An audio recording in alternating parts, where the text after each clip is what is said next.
placed on MassDEP. Let me say that again to folks. I want to let you know the meeting's being recorded and it will be placed on MassDEP's Clean Heat Standard webpage very, very soon, maybe tomorrow. I will now turn it over to Emily for covering the meeting logistics. Emily? Thanks, Christine. So as mentioned, this meeting is being recorded. To minimize background noise, all attendees are on mute, and we'd ask that you please enter your full name and if relevant, an affiliation in the participants panel. You can do this by selecting the participants icon at the bottom, and then if you hover over your name, there's an option to rename along the right. And then on the next slide, we'll talk about opportunities for participation. If we can go to the next slide. So there'll be the latter half of the meeting, we're going to have open for questions and comments. We will pause briefly for some clarifying questions throughout the presentation. If you'd like to ask a question or provide a comment, you can use the raise your hand function, which is again in the participants panel, or you can enter it into the chat. When it's your turn to ask a question, we will announce your name and ask you to unmute yourself. And with that, I will hand it back to Christine. Great, thank you, Emily. I want to thank you for joining us and your participation in our previous sessions this year, and particularly for engaging on this issue. So many of you have given us thoughtful and helpful comments. That's been really helpful to us. We are very much interested in and encourage your feedback on what we're covering today, and certainly welcome any comments going forward. As always, please submit any of your comments to our MassDEP's Climate Strategies email. That's climate.strategies@mass.gov, and you'll see that email throughout the presentation. So for tonight, the first part of the agenda is to provide an overview of the Clean Heat Standard Draft Program Framework. I want to note that the framework is not a regulatory proposal, but it reflects our current thinking and the many comments that we've received to date. The second part of the agenda is to hear your comments and questions. That is the primary reason why we're here today. Tonight. So next slide, please. For background, the Clean Heat Standard concept was first introduced in the Massachusetts Clean Energy and Climate Plan for 2025 and 2030, and it was later endorsed by the Massachusetts Clean Heat Commission in its final report last November. The Massachusetts Clean Energy and Climate Plan, sometimes known as the CECP for 2050, also adopts the framework for the Clean Heat Standard and it tasks MassDEP as the lead agency. Our focus is to develop the standard to reduce greenhouse gas emissions from the thermal sector, and importantly, to implement it in an equitable manner, which you'll hear more about later in the presentation tonight. So with that, I'll turn it over to Will. Great, thanks, Christine, and thank you to everyone for joining. We're going to start today by just reminding everybody, sort of in general terms, what a clean energy standard is, a clean heat standard, excuse me. We are moving into a little more detail, so we won't spend a lot of time on this general description, but just as a reminder, the idea here is that we're trying to set a standard which addresses the sort of quantity or amount of clean heat over time. And to set a standard, we need a kind of an accounting mechanism. So we're proposing this idea of clean heat credits as a way of keeping track of the different kind of clean heat in a sort of simple and organized way.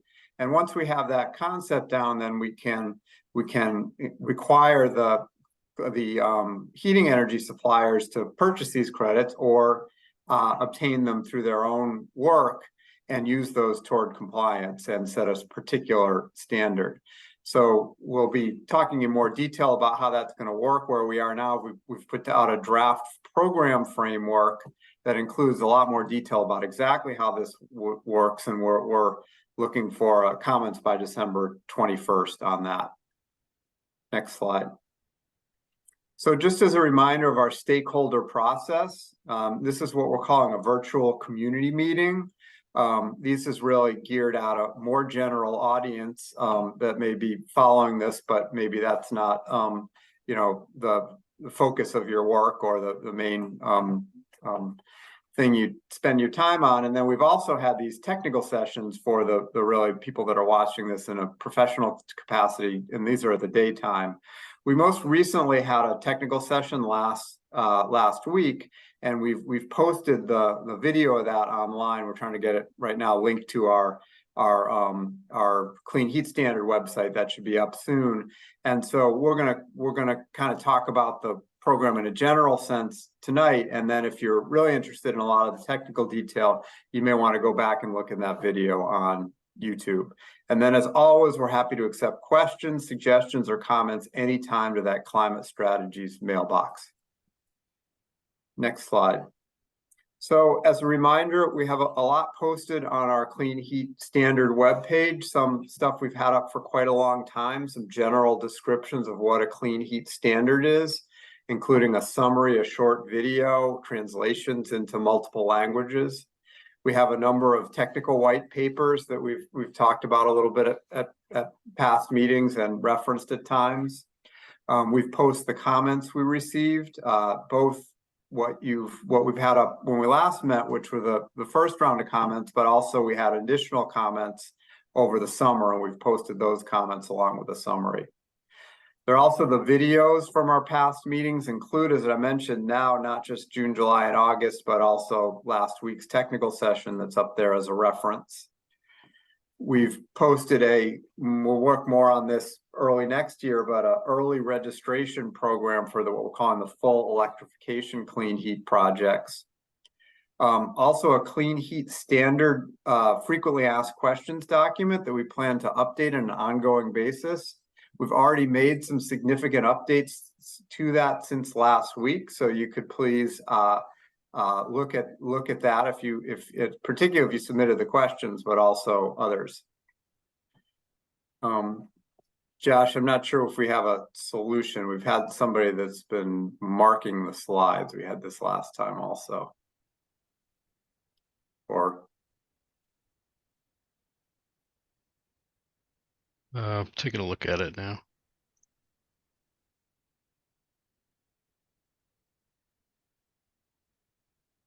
all right, so it looks okay at the moment. I'll keep going, and obviously we ask people not to mark on our screen as we're speaking.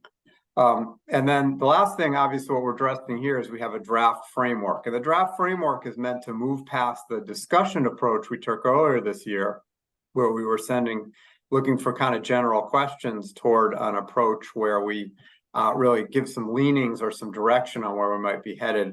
Because we heard from stakeholders and we understand it's much easier to react to something concrete than something more general. Next slide. So next steps here, where we're headed kind of after this meeting, we have this deadline of December 21st. That's not a hard deadline. If you're going to have trouble meeting that deadline and you want to submit comments after the first of the new year, it'd be nice if you could let us know by December 21st, but we can accept comments after that. We'll be focusing, as I said, more on this early registration program I mentioned. We're close to proposing fuel supplier emission reporting regulations, so stay tuned for that. And as I said, we will continue to update the FAQ document and continue holding meetings into the new year. Next slide. So I'm going to turn it over to Emily now, just for a brief update on the comments we received over the summer. Again, it's a challenge to really characterize comments quickly, so we can't do all of them justice, but we thought it might be helpful to just give a general sense of what we've been hearing from commenters. So turning it over to Emily. Great, thanks. So as Will said, this is a very high level summary of what we received, and there's also a full written summary of themes from those comments up on our website, along with the comments themselves. So you can look at these in more detail, but I'll just walk through these one by one. So we heard from many commenters the need to really include equity protections within the Clean Heat Standard as we design the program. We also got some very detailed suggestions and descriptions of methodologies for calculating credit values, for example, such as using the federal GREET model or projected avoided emissions. We received some feedback on stakeholder engagement and particularly how to improve engaging on technical topics. So we're looking at that. As in the first round of comments, we continue to receive comments about which fuels should be credited under the clean heat standard. Again, people fell kind of into two main camps. Either only non-combustion technologies should count under the clean heat standard, or a more all of the above approach where all technologies and fuels that reduced emissions should be credited under the clean heat standard. So we continue to hear those kind of two sides. We received comments suggesting that we coordinate closely with the Department of Public Utilities, DPU, and the Department of Energy Resources, DOER, to make sure that we're pursuing complementary and equitable emissions reduction strategies. And we can continue to receive comments asking questions and concerns about the economic impacts of the clean heat standard, and then concerns about both the pace of renewable electricity development, and the sort of ability of the electricity grid to support the rapid electrification that's kind of needed under this program. So as I said, all this is up on our website in just a high level overview, and I will hand it back to Will for the next slides. Great, thanks, Emily. So we're gonna go through and give a sort of general information about what's in the draft framework. As I said, in the interest of kind of the evening meeting approach, where we're not going to go into as much detail as we have in the past, but we're going to give some general thoughts and then take questions and comments. One thing I would like to say is we will take questions in the chat. It's easier for us if you can hold on to your chat questions until we ask for chat questions on particular topics. It just helps us to prioritize getting to the questions that really address things that we're not getting to in our presentation. So there'll be plenty of time for questions and some comments at the end, but we do ask that you refrain a little bit from putting things in at this point. So next slide. So the framework, as I said, we're trying to sort of lay out key elements of the Clean Heat Standard program, not regulatory detail, and we're definitely not at the proposed regulation phase. That's a legally mandated process where we have what's called a public hearing and a formal deadline that's a real deadline. We're still in what we sometimes call the informal stakeholder process here.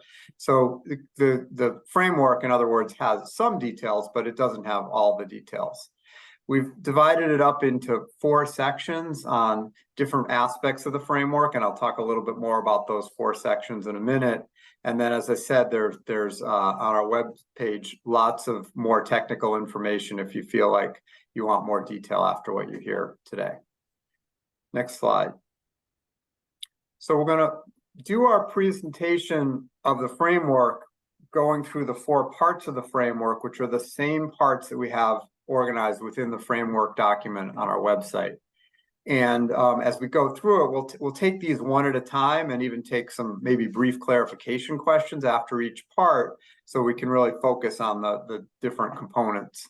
So the first part of the presentation is going to be about setting the standards. And by setting the standard, we mean what's the clean heat standard going to require across the state over time as far as change in the electrification area and in emission reductions and in progress in lower income carve-outs for making sure we make progress in those. So first you'll hear a little bit more about that. I'm just at this point telling you what the different parts are. So the first part is setting the standards.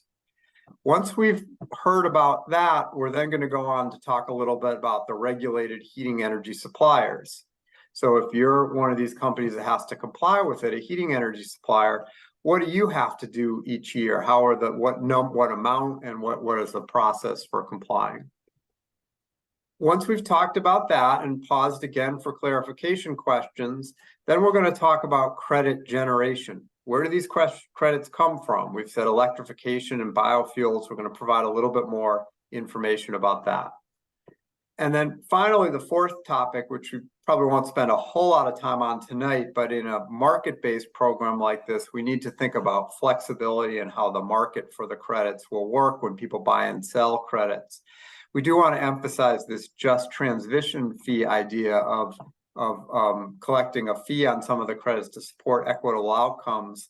But there are some other aspects that we may not get into in too much detail tonight. So 4 components here: setting the standard, what happens across the state, what do the regulated entities need to do and who are they, where do credits come from, and then other categories around the credit market. So now I'm going to turn it over, I think, to Angela to talk a little bit about setting the standard. Thanks, Will. So as Will mentioned, we're going to start off by discussing the overall requirements that would cover the statewide heating energy sector as a whole. Just a note before we get started, we'll be defining key terms as we go, but if you have questions about specific definitions, you can refer to the glossary slide that we've included at the very end of the presentation, and that you can download from the Clean Heat Standard website if you haven't already. So I'll start off by talking about the statewide standard. The Clean Heat Standard would include 2 main requirements: an annual emission reduction from building heating systems and progress toward full electrification of buildings.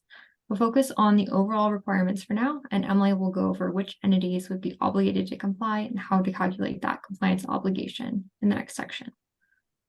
First, we have the annual greenhouse gas emission reduction requirement, which would require that more and more emission reductions happen each year from the thermal sector.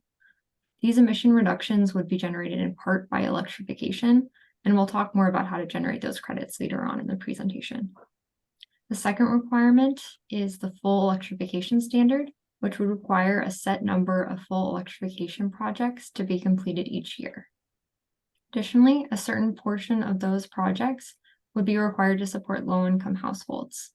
And this requirement would take the form of an equity carve-out, which would require a minimum of 25% of full electrification projects serve customers who are eligible for the low-income discount electricity rate that is available through the utilities. All right, and now I will hand it off to Will for questions, and we can turn to Emily to walk us through the regulated heating energy suppliers after that. Great. Thanks, Angela. So as I said, there's much more technical detail in other places, but I did want to pause very briefly in case there's any clarification questions, not about the topics to come, but about the general idea of what the standards are doing in the program statewide. So Josh, I don't know if you see any. Okay. Yeah, there's no clarification questions right now. Great. Okay, so let's move on to the next question. I see a question there that's going to get answered later on, so just hold on for that one. So turn it over now to Emily to talk about regulated heating energy suppliers. Great, thanks. So in this section, we're going to talk about which companies have to meet these standards and then how those overall statewide standards are divided up among the types of companies that need to comply with the Clean Heat Standard. So to start, we can start on the left side of this image. So the regulated entities would include retail sellers of electricity, natural gas, heating oil, and propane. And each regulated entity would have both an emission reduction and a full electrification obligation each year. This figure on the right, the pie chart, it shows an example for 2030 for how the overall statewide requirement for full electrification is split up between the types of companies. So the light green part of the chart is the part that is the portion of the overall obligation that's on the electricity sector. So you can see here it's about 40%, a little less than half. The striped light green area shows the equity carve out. So that's the 25% of those full electrifications that need to serve low income households. And then the remainder of the obligation in 2030, the dark green portion of the pie chart is on the fossil fuel heating suppliers. So the retail sellers of natural gas, heating oil, and propane. And again, the striped area shows the portion of that needs to be serving low income households. For both the full electrification and the emissions reduction standards, after 2030, more and more of the obligation shifts away from the fuel suppliers and onto the electricity sector as more and more customers electrify. And like Will has mentioned, if you want more information and detail about how we would actually set these numbers and how a company would determine its individual compliance obligation each year, we go through that in detail in the technical session recording. And we've also put up on our website a spreadsheet that includes the numbers that are in the framework and a tool where companies could put in example sales volumes to calculate what an example compliance obligation would be. So with that, I think we can pause for clarifying questions before going on to credit generation. Great. Thanks, Emily. And I think for the clarification pauses, we're just going to take kind of chat in the chat and not have people speaking quite yet. So credit generation, in other words, what is clean heat, is the next topic. But Josh, I'm just curious whether you see any things that really seem like clarifications around who would be regulated. I do not. Great, thanks. So we'll come back to the chat questions, but I'm going to move on for now to hear from Angela about credit generation. Thank you. So now, we're going to talk about how to generate credits. As we mentioned earlier, there are two types of requirements in the Clean Heat Standard. A requirement to reduce emissions and a requirement to electrify a set number of residences each year. In the Clean Heat Standard, there would be two types of clean heat credits, also called checks, one for each type of standard. So we'll start by discussing the full electrification requirement. For this requirement, obligated entities would acquire full electrification credits to meet their obligation, which would be generated on a one-time basis upon the installation of a clean heat project. The program would start by defining full electrification as replacing a combustion heating system with an electric heat pump that can carry the full thermal load of a residence. To be eligible for full electrification credits, a residence would need to remove all combustion space heating equipment, or alternatively, instead of fully removing the equipment, residences could commit to limiting the use of any remaining equipment to backup or emergency situations. Full electrification clean heat credits would be granted one time for the installation of that equipment. For the emission reduction standard, obligated entities could use emission reduction credits to fulfill their obligation. Emission reduction credits would be generated each year on an ongoing basis from using clean heat. In other words, actively using clean heat, such as by running a heat pump in the winter as your primary source of heating, would receive a set number of credits each year. Several types of actions would be eligible for emission reductions credits, including full electrification projects, which we just discussed, hybrid systems, which are electric heat pumps that retain a fossil backup system but don't meet the full electrification definition. And third, heating fuel suppliers could earn emission reduction credits through the documented delivery of eligible liquid biofuels. Regulated entities would be eligible to obtain both types, would be obligated to obtain both types of credits to comply with the Clean Heat Standard. There would be two ways for them to obtain credits. They could either implement clean heat themselves, or they could purchase credits from a third party, such as a heat pump installer. To start, we plan to launch a voluntary early registration program that would begin before the full Clean Heat Standard regulation is in place. This program would encourage early action by registering residential full electrification projects that are completed before the launch of the full program. Participation in the early action program would be limited to residential full electrification projects, which would be eligible to receive those full electrification credits. This program would not include a compliance obligation. Also, the department would offer administrative support to early action projects with resources targeted towards registering equity carve-out projects. At this point, we have posted a discussion draft regulation for the voluntary early registration program on the website, and we are always welcoming comments on the program.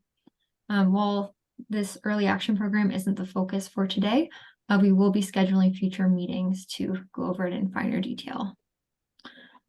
So far, we've talked about how we envision the start of the program, but there would be flexibility built into the regulation to help us improve the program over time. Specifically, MassDEP would be required to hold program reviews periodically to recalibrate program requirements, assess equity outcomes, and look at all aspects of program design and how the Clean Heat Standard has been implemented. One particular element that we would be required to evaluate is which credits or which fuels to credit. As we discussed, the Clean Heat Standard would start by crediting for electrification and eligible liquid biofuels. In 2028, the department would be required to undergo an initial program review to consider expanding eligibility to other fuels. Additional program reviews would occur at least every 5 years after that initial program review. When considering additional fuels, they would be evaluated based on 3 criteria. First, we would consider a full life cycle analysis of greenhouse gas emissions associated with that fuel. Second, we would consider a detailed analysis of fuel availability. And third, we would look at any local impacts that that fuel would have on air pollution. So these 3 criteria would be used to determine which fuels to credit going forward. And now I will pass it off to Will for any clarifying questions.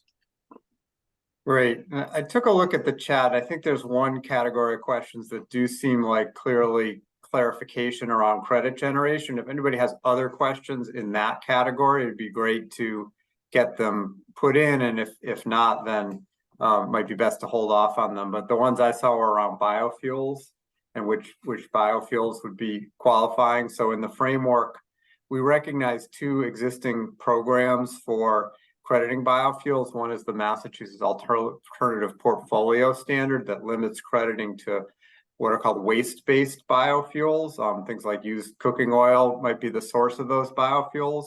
And those biofuels would fully get credit in the program for having removed the emissions of the fossil fuel that they substitute for. We also recognize the Federal Renewable Fuel Standard program, and that qualifies some other fuels as reducing emissions by less than that full amount. So we're proposing to give those kind of half credit. And we don't, there was a question about propane, and I think that's something that might be worth giving us more comments on. We haven't directly addressed what biofuels in propane would, how that would work. So I think that'd be great to get some more technical comments on that question. So I think we could, Josh, I don't know if you see anything else that I missed that seems like a pure clarification. In the vein of biofuels, a question on combined heat and power. Yeah, so we're not, the framework does not include any crediting for combined heat and power at this time. So another topic for potential comment.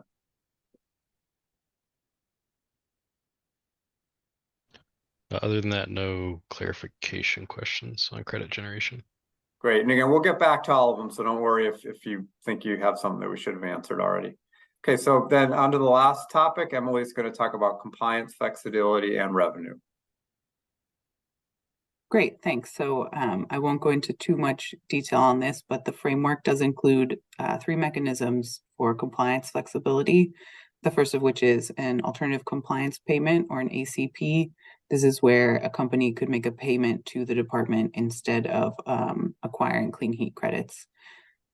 We also allow for credit banking of the full electrification credits. So a credit generated in 1 year for a full electrification could be used towards a future year's obligation. And then we also raise the need for weather normalization for the emissions reductions credits to address the fact that colder winters drive higher emissions. So the electrification of a heating system in a colder winter would generate more emissions reductions as opposed to a more mild winter. Then the framework also talks about revenue that could be generated from the program. So the alternative compliance payments could generate revenue, and the revenue from those ACPs would generally be used to support future clean heat. The framework specifically points out that ACP from the equity carve-out projects would be used to support future low-income full electrifications. And then, as Will mentioned at the start, we've included a concept called a just transition fee. And this would be a fee for full electrification projects that don't meet the equity carve-out. And it would be on the first transfer of each credit. But in simplistic terms, you could think of it kind of like a registration fee, but it would happen when you actually wanted to move the credits. And the funds generated from this just transition fee would specifically be used to assist low-income customers during the clean heat transition. The framework also identifies that there may be a need to offer additional support for low-income households, particularly in winters that are particularly cold or when heating energy prices are particularly high.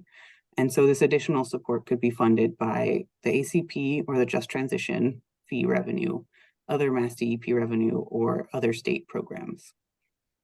And with that, I think I'll turn it back to Will. Great. Thanks, Emily. So just very brief review and then moving on to questions and comments.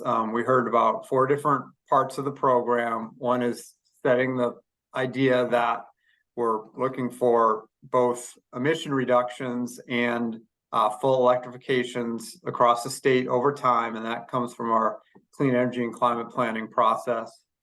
We're looking at imposing a standard on suppliers of heating energy, that includes electricity. We're looking at generating credits from liquid biofuels and also from full electrification, with the opportunity to reconsider some of that in a 2028 program review. And then finally, we have a number of program elements that Emily mentioned related to flexibility, revenue, and also related equity objectives. So I think that if we go to the next slide, if I'm recalling correctly, gets us to our time for questions and comments. And I think we'll start with questions in the chat, which people maybe did a good job of holding things off, and I'll let Josh, I guess, go ahead and start reading some of those questions. From Evan Pitsley, the Clean Heat Commission directed the DEP to engage the community and stakeholders. With the minimal attendance on these virtual community meetings and submitted comments, has the community been successfully communicated? There are approximately 2.9 million households in the Commonwealth. How can the DEP better engage homeowners in the state during these stages of building the program? Let me start with that one. We have been very careful to include as many stakeholders as we can, with a particular emphasis on equity and the environmental justice stakeholders. In terms of engaging more households, if you have particular organizations that would help us get the word out, we would be happy to hear that. And I'd add, we do mention in our comment summary that we did receive letters from more than 1,000 homeowners in Massachusetts. So we certainly did, that does seem like we are getting the word out.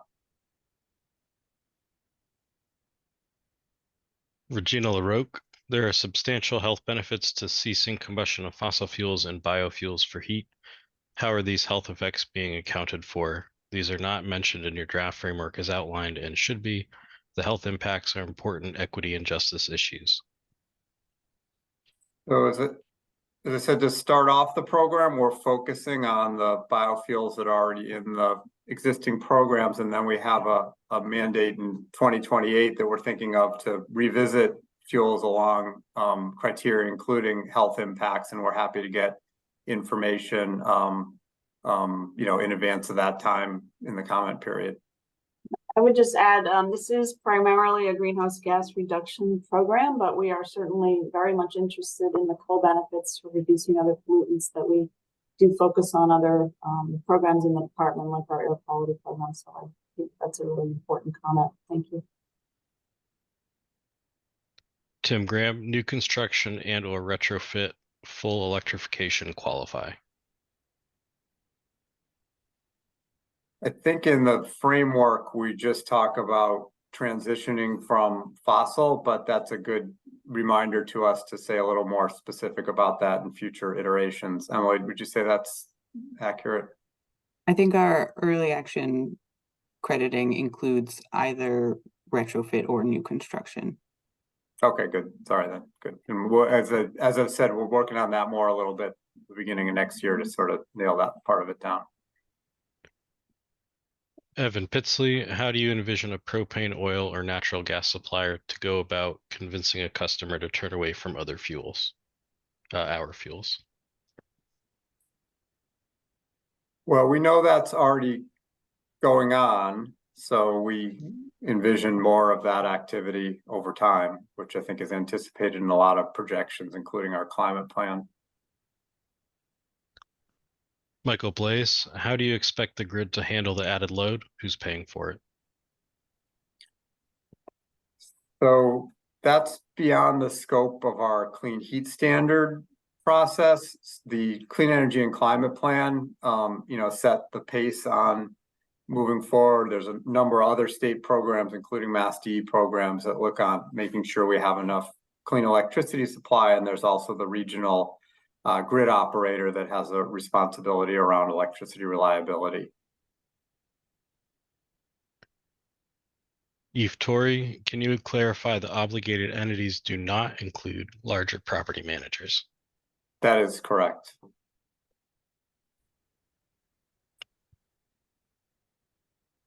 Evan Pitsley, if full electrification does not include common household appliances, does that mean that propane and natural gas appliances in the home that are not for the purpose of heating the home will not be included in the calculations for emissions reduction requirement of the fuel suppliers?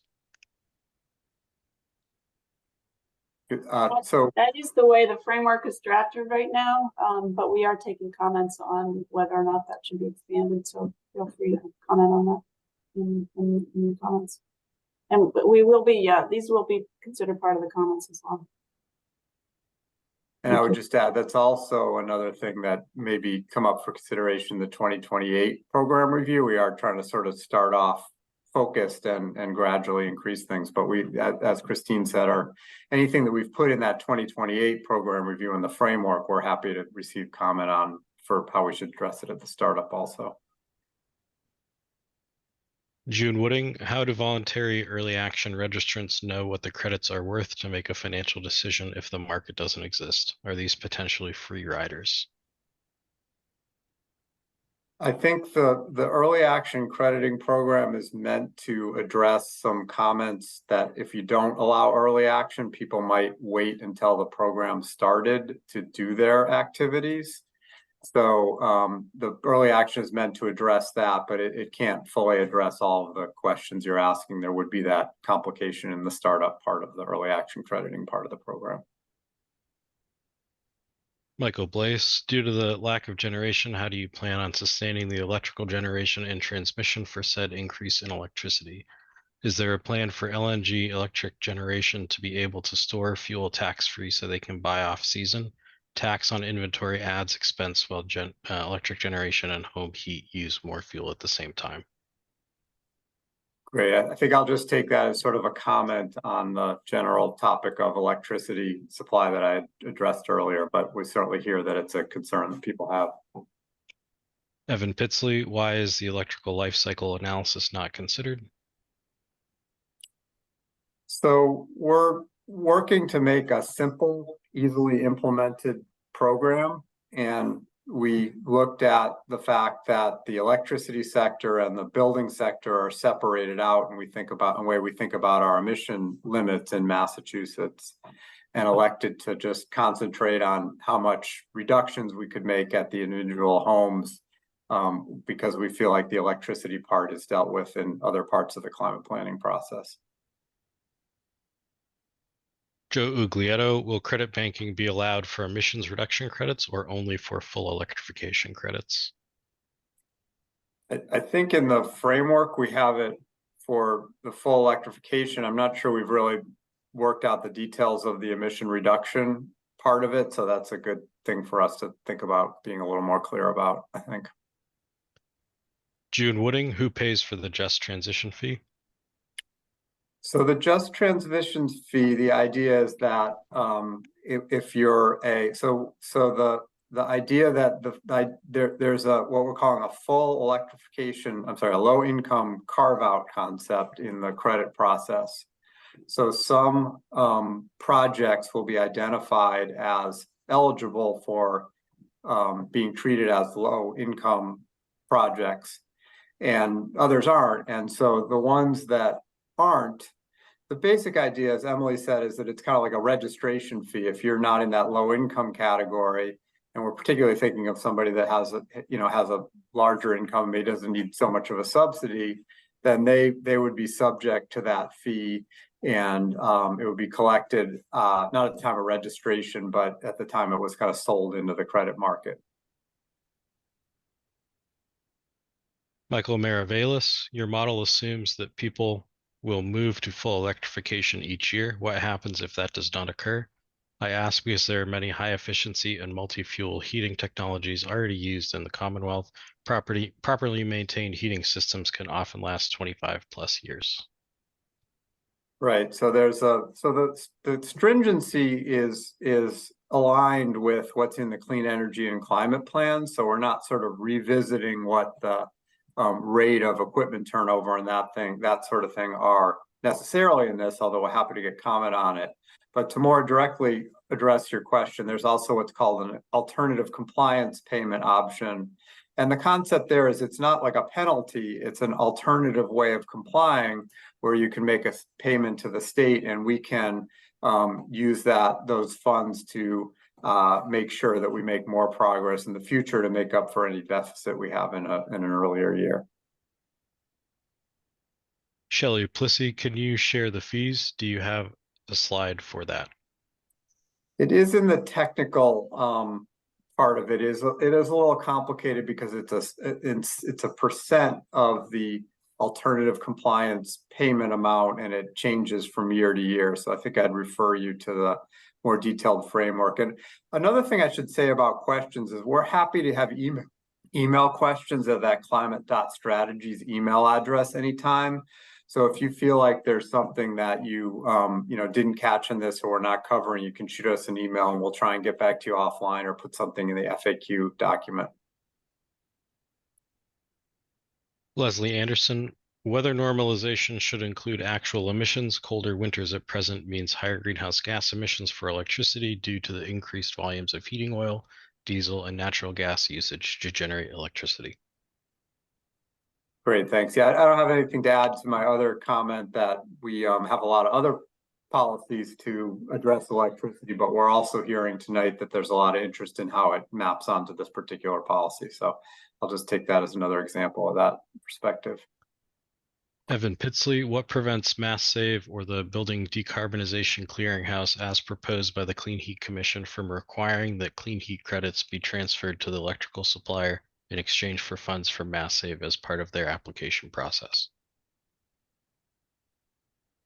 I'm not sure I follow, and it may be a little beyond the scope of this technical session, but I think that's the issues of how MassSave interacts with this are definitely things that we have more work to do. So we're happy to get detailed comments on that. I don't know, Emily, if you have anything comes to mind, but I'm not sure I have anything to add.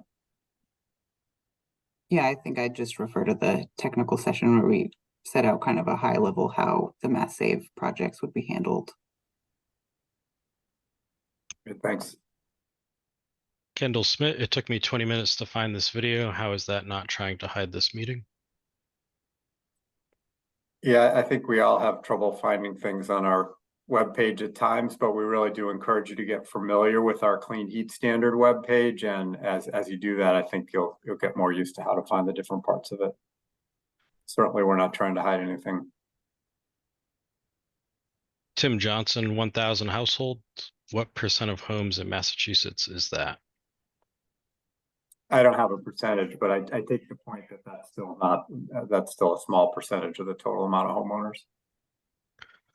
Susan Cerner, in your master plan, you have figured out how many servicemen will be needed to do all of these electric conversions? So study of workforce issues is something that's identified in the Clean Heat Commission work. It's not something that MassDEP tends to focus on, but the Clean Energy Standard and the Department of Energy Resources really do think through those things. And it's also an issue in the MassSave work. So it's sort of like the electricity part of it, that it's not within the Clean Heat Standard work, but it is something that's very much a focus for the larger Massachusetts state government. Well, I think you meant the Mass Clean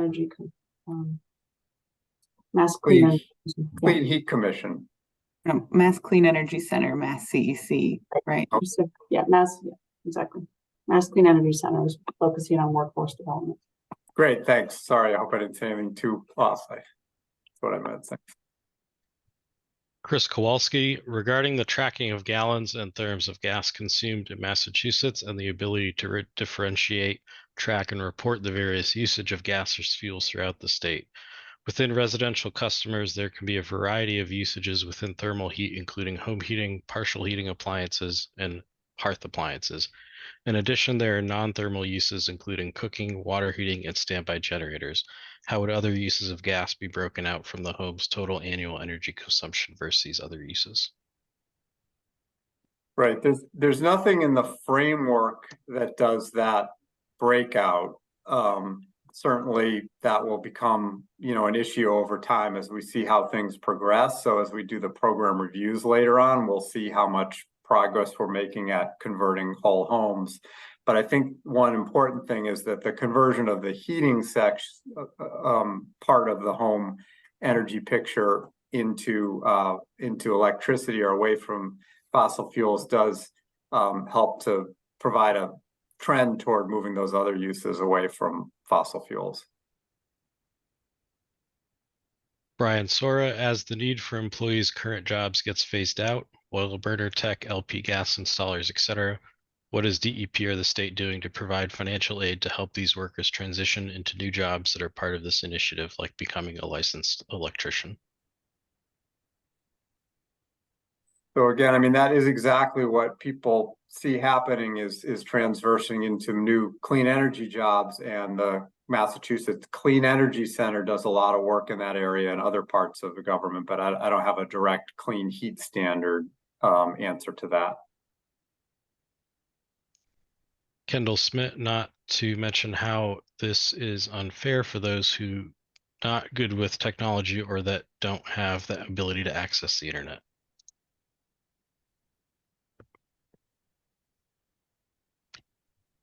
Yeah, Griffith, thank you for that observation. Griffith Keating.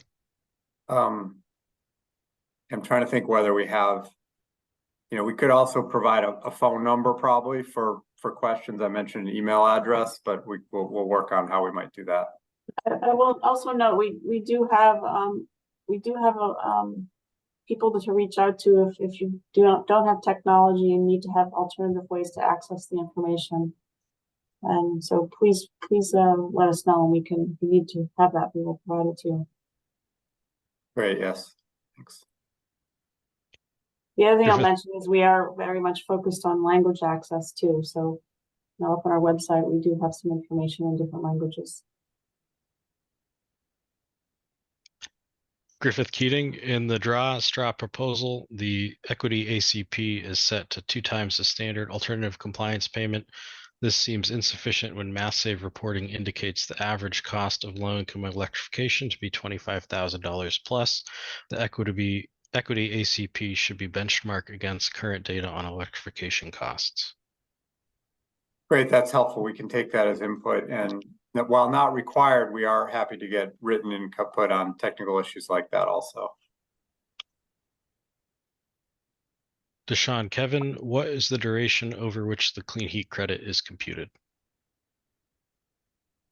So we're thinking about basically an annual concept. So your full electrification credit would be basically just 1 credit for the full year. And then there would be other types of credits that are generated each year on an ongoing basis, but we're picturing annually would be the rate, would be the sort of the timing of credit generation.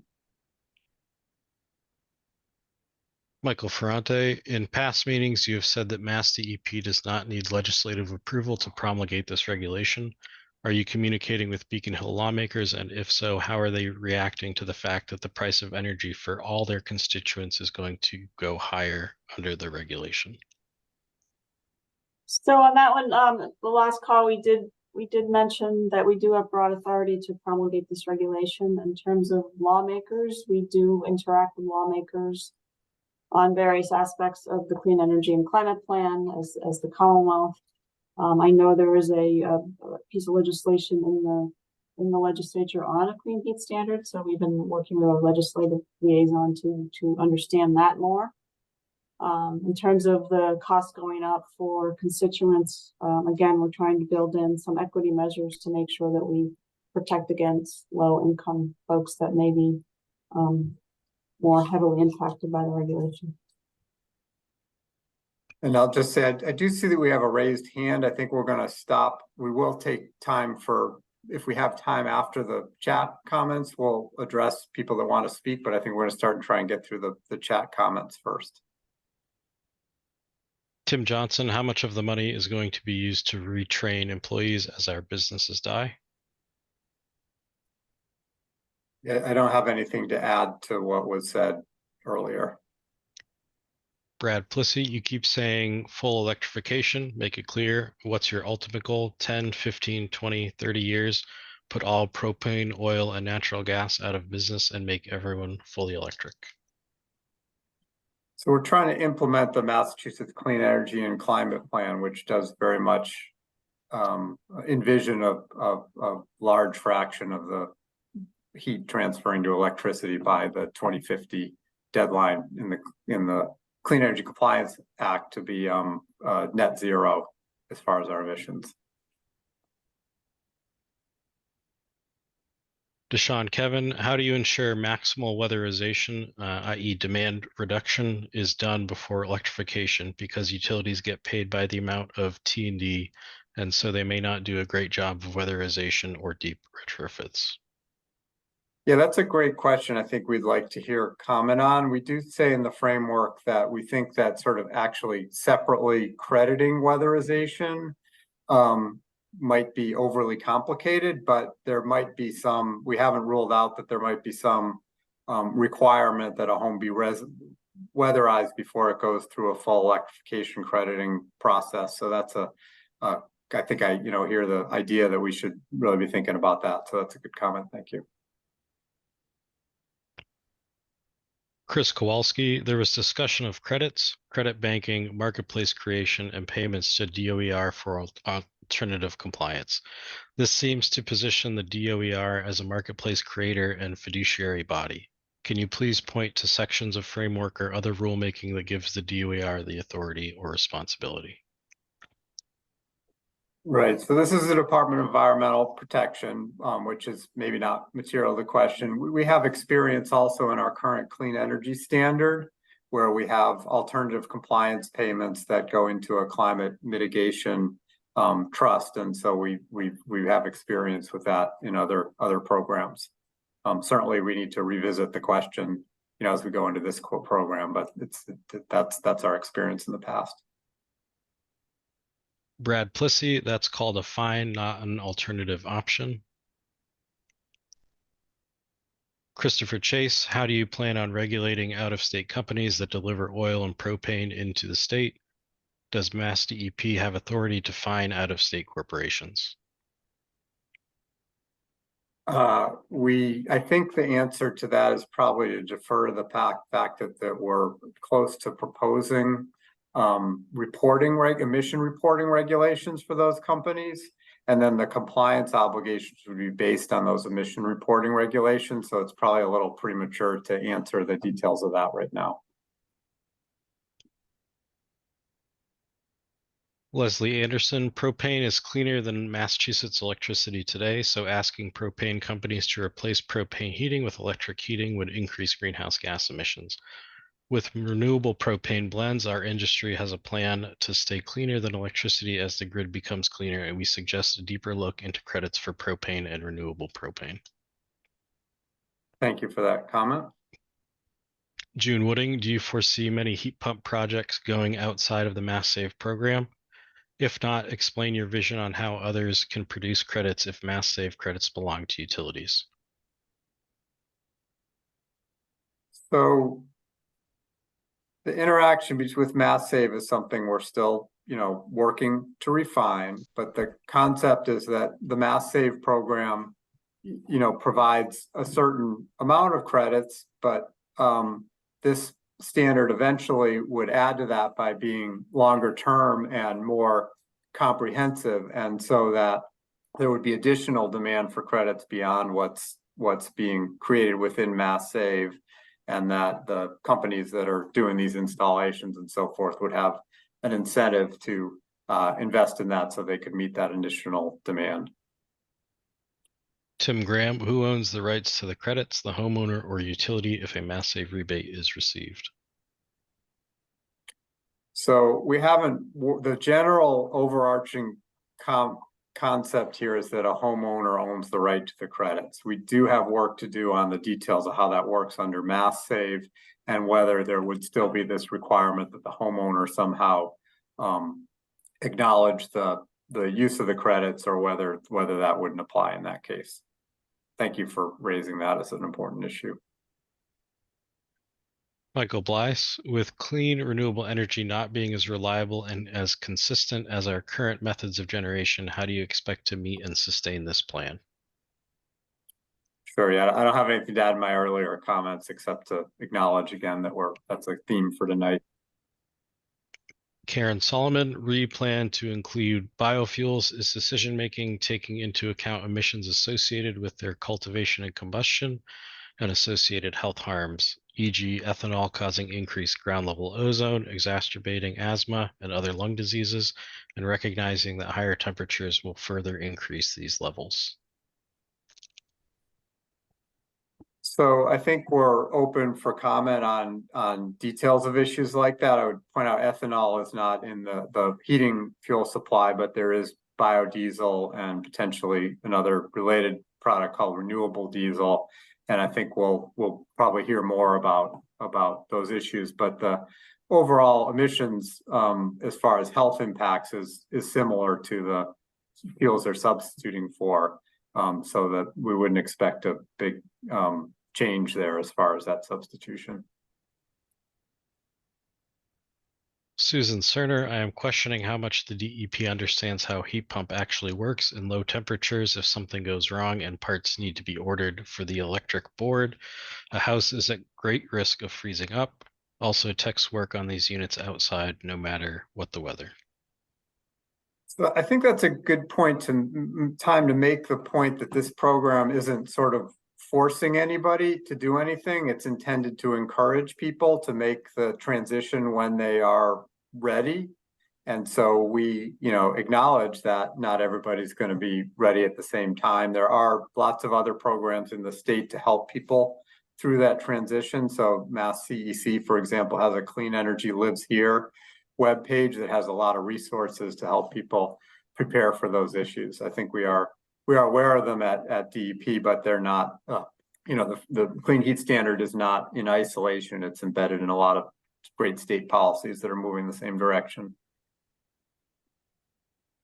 Leslie Anderson, any record keeping or paperwork registration and submittal should be due in the summer, not winter, when all of these regulated industries and small businesses are at their busiest keeping their customers warm.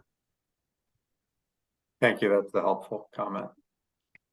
Chris Brennan, if an alternative fuel such as a new biofuel or renewable propane or renewable heating oil is added to generate credits in the 2028 program review, will obligated parties receive retroactive credit to the initial implementation of the program? If the answer to this question is unsure or no, these fuels should be considered at initial rollout of the program, especially since any greenhouse gas reduction contribution from these fuels before 2028 would contribute to the net overall goals of the program. I think that's helpful, and I think what I'm hearing is that I think the way to think about that is that we would like to hear as much as possible about those fuels now if we're concerned that things are being left out at the beginning that are likely to be added later on, so that we can really try and manage the dynamic about how the fuels transition into the program.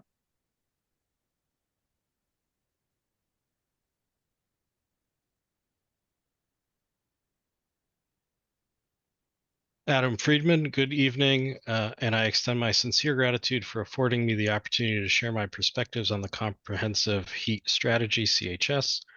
My name is Adam Friedman, and I'm honored to represent the fourth generation at the helm of Superior Energy, a propane company with a rich legacy spanning 85 years. Originating from the visionary efforts of my great-grandmother, we have been steadfast in supplying Worcester, Hampden, and Berkshire counties in Massachusetts with environmentally conscientious propane energy. I am here to express our dissent regarding the November DEP framework, which regrettably penalizes propane while overlooking the potential of renewable propane. I implore you to embrace and incentivize the integration of clean propane and its renewable counterpart within the framework of clean heat credits. Allow me to address two pivotal aspects: grid instability and essence of competition. Great, thanks. So I think those are comments. Josh, I'm not sure I don't know how much more there was there. Sure, it does look like Adam attached a file to the chat, which we will include as a comment. Great, thanks. Kendall Smith, so by 2050, you are planning to hopefully be fully electric and banning all fossil fuels in an ideal situation.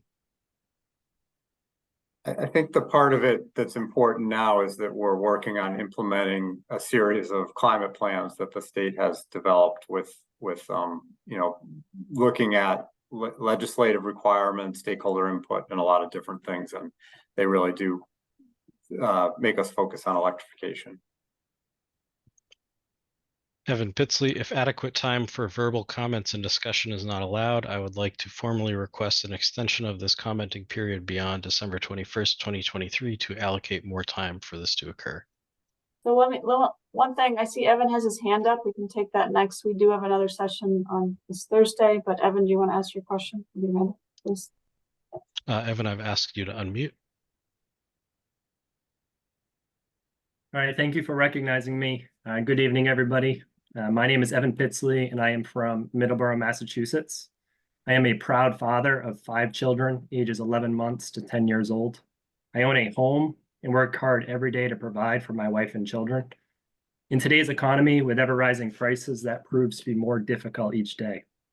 At work, I am an operations manager for a small family-owned propane delivery business that has been in business since 1976. Every day we deliver propane to homes in the Commonwealth. The fuel we deliver is cleaner than electricity and natural gas. For 47 years, we have delivered this same fuel. And over the course of this time, we have more positively contributed to the reduction of greenhouse emissions than any other fuel. Not only do our customers use propane in their homes, we also fuel our trucks with propane, reducing the effect on transportation emissions. Propane is considered a clean fuel by the EPA. It is not a greenhouse gas in and of itself. It does not emit methane or other greenhouse gases that are not naturally processed by our environment. Propane is more commonly used in houses in rural areas where our customers have preserved trees and plants that also help process carbon dioxide emissions. Despite our proven and positive record of reducing emissions, the DEP is penalizing our industry and our customers and risking our livelihood through the Clean Heat Standard. While the state proposed purpose of this program is to reduce harmful emissions, the DEP is choosing to force our customers away from propane to a dirtier source of energy and electricity. This is wrong, and it is deceiving to the people of the Commonwealth, as you are doing this with the message that they are helping the climate, when in fact they are taking steps in the wrong direction. I have carefully studied this framework that you have proposed and the available context available on your website and through the EEA. I want to make something clear that I have seen misrepresented many times in this program. The true obligated party when it comes to a clean heat standard are the property owners responsible for heating their homes. They have the freedom to choose what is best for their situation. This standard should encourage them to choose cleaner options.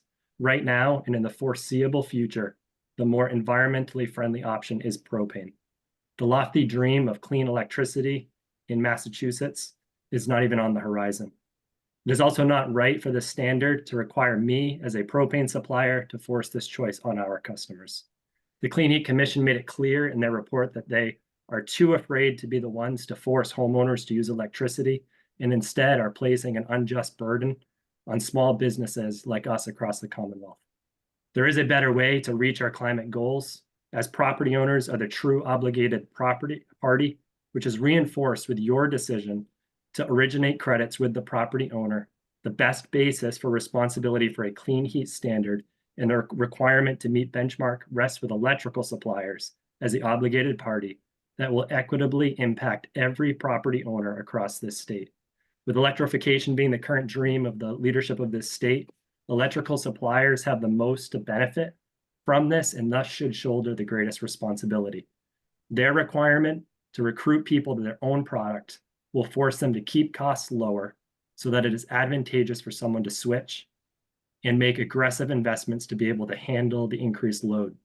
In the current program framework, there is no accountability to these things, as you have shamefully deferred their involvement.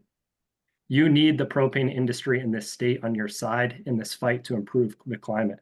We are willing to help, but in a common sense way that actually makes an honest difference. We, however, will not be bullied.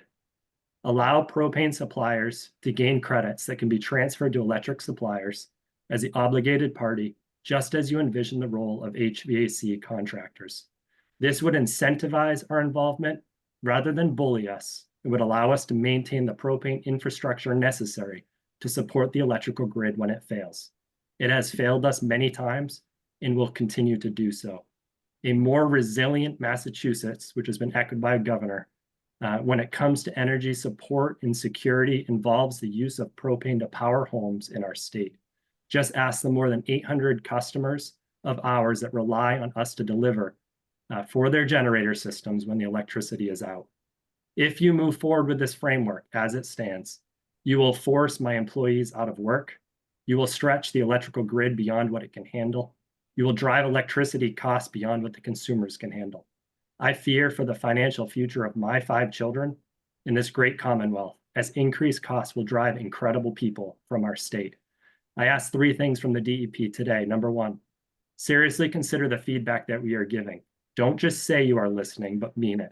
Have the courage to stand up to the electrical lobby and make your decision based on what would actually reduce emissions. 2, extend this public comment period. More time needs to be spent on this and more residents need to be involved. This framework is not ready. You need more feedback and time to reevaluate the impact that you are going to make on real people with your decisions. Invite key stakeholders to meet with you for honest and constructive discussion. I, for one, am willing. The Clean Heat Commission tasked the DEP to engage the public in this process. The number of people on these calls and the comments that have been received do not measure up to the 2.9 million households in Massachusetts. You need to do a better job engaging these communities. And 3, please don't ignore the success of propane as an opportunity to reduce emissions. Propane should be removed as an obligated party from this program. And if you choose to not completely remove it, it should not be implemented until a point in time when electricity emissions are equal to or lower than propane emissions. And that is not today, and that is not 2026. Thank you. Thank you for your comments. We mentioned earlier, this is a draft program framework. It is not a regulatory proposal. So thank you for your comments, and we'll certainly consider them. Appreciate it. You know, I would add, you know, we're happy to accept comments after the December deadline. As I mentioned, that's not a hard deadline. It's helpful to us if you're thinking of sending written comments to let us know by then. We also do intend to have more meetings next year and are happy to meet with groups or individuals offline also. We've done a fair amount of that.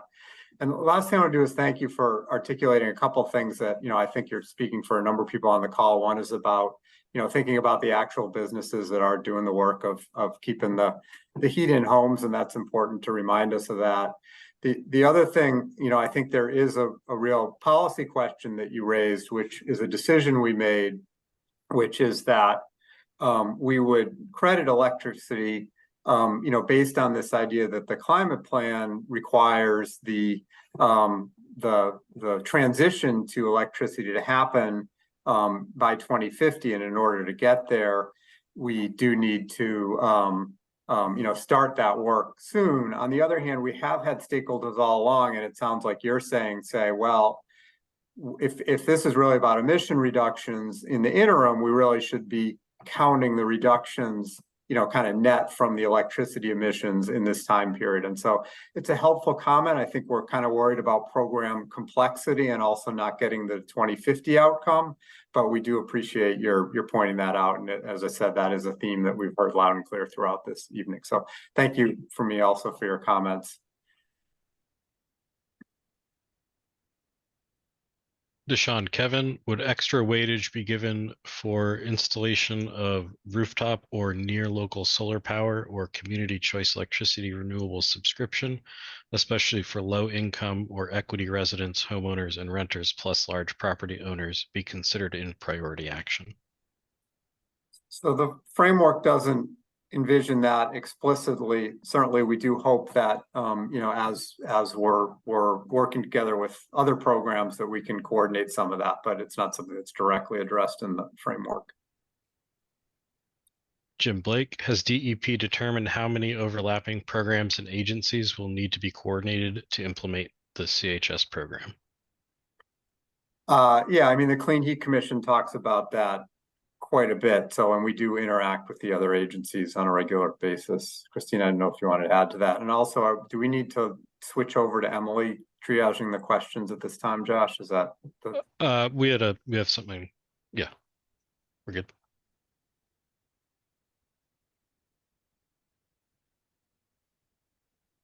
In terms of the agencies, we do work quite a bit with other agencies, not only with DOER, but other executive office agencies, to coordinate on all the various programs that we're implementing under the Clean Energy and Climate Plan.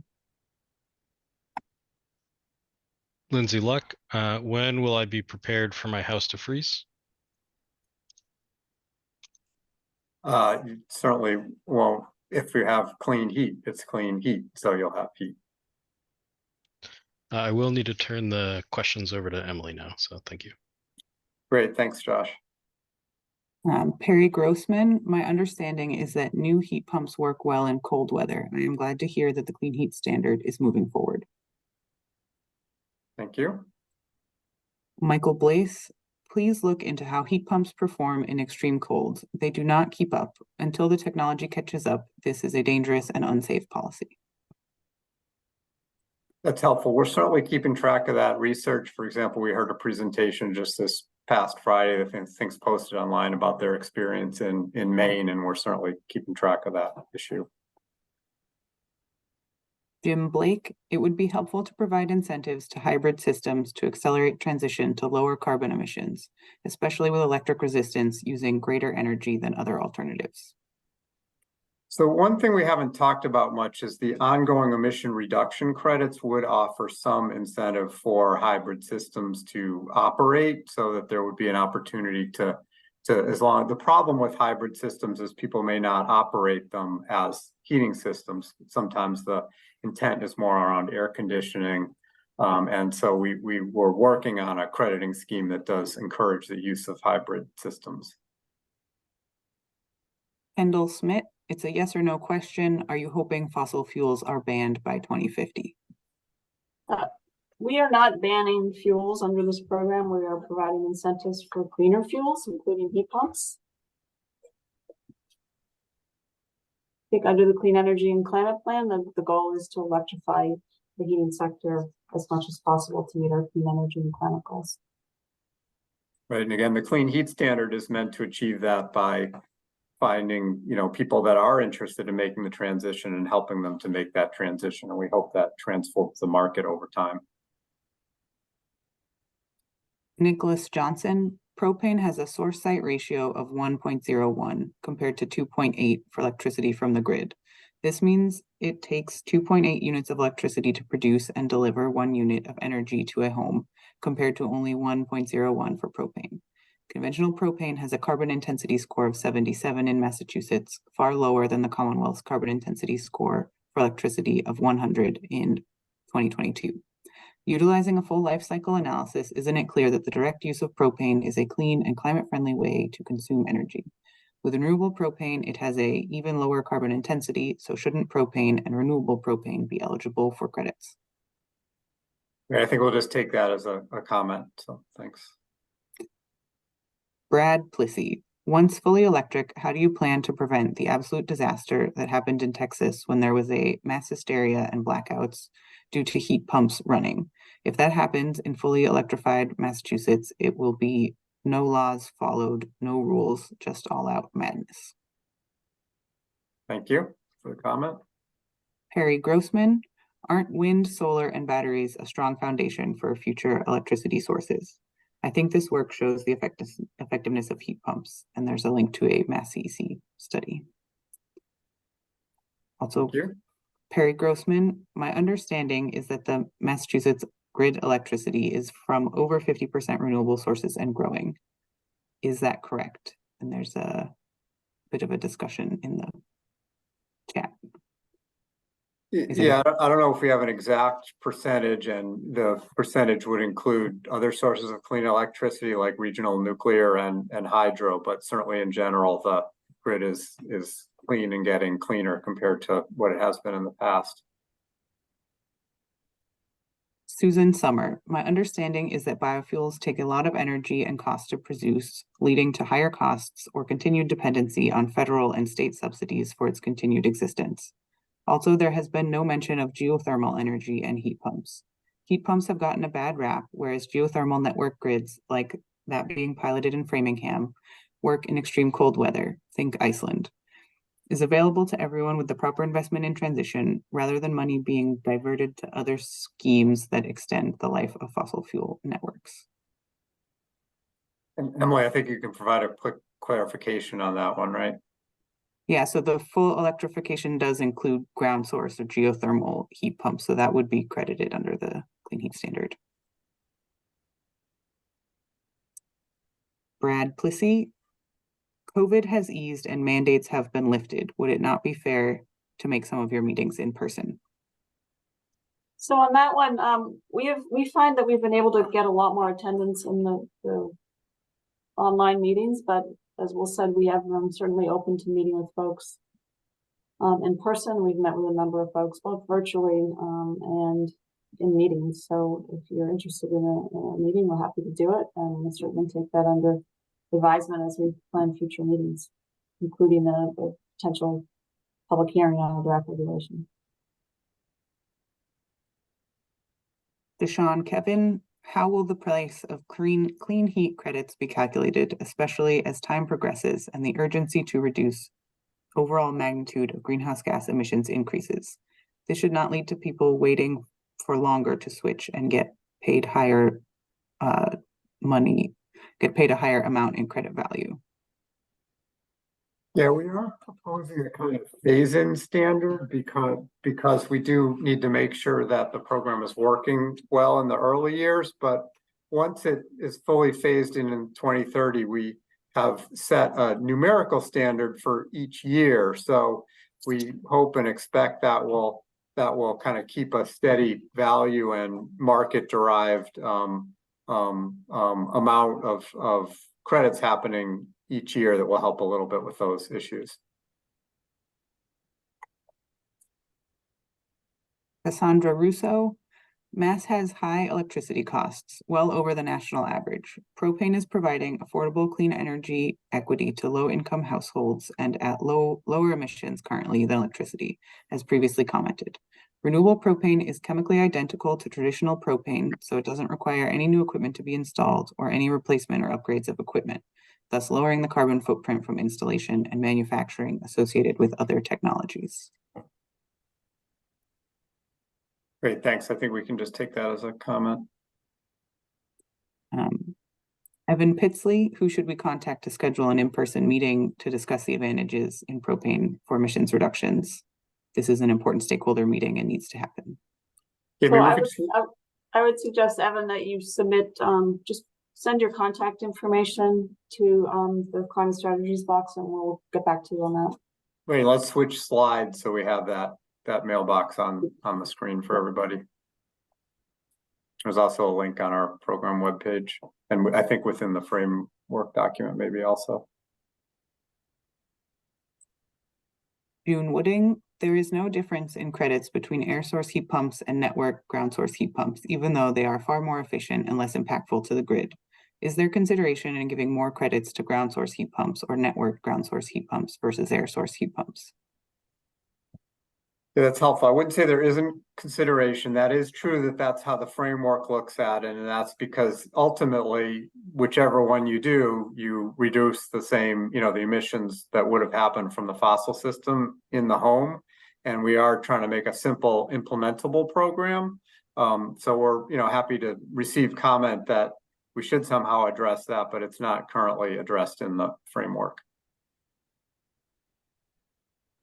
Tim Graham, what is the equipment start date for a project to qualify during the early registration period? So I don't think we've decided that for sure, Emily. I think the draft regulation has the beginning of next year. Is that right? Yeah, the discussion draft has January 1st, 2024, but it's discussion draft.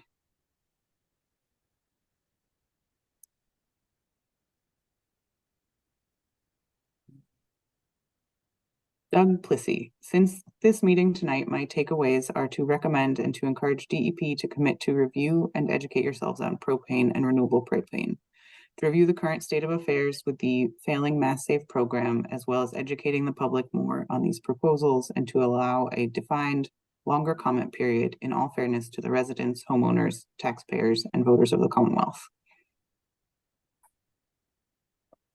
Thank you.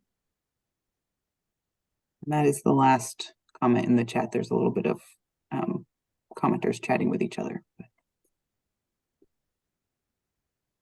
All right, so kind of last call. I think we're about ready to wrap up, but Christine, I don't know if you want to. Yeah, no, I think we've had a really good, robust discussion and lots of great comments, which is exactly what we set out to do.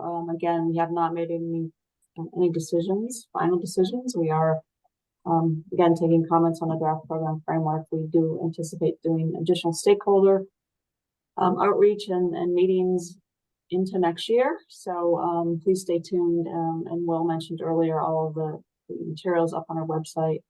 We would encourage you to continue to look at those. We will be back here Thursday night for another one of these sessions. It'll be the same format. So if you want to participate in that, we're certainly happy to have you. And with that, I don't see any additional questions, but I will say thank you for those of you who stayed longer than we anticipated. This has been a helpful conversation. Great, thank you so much, everybody. See you soon.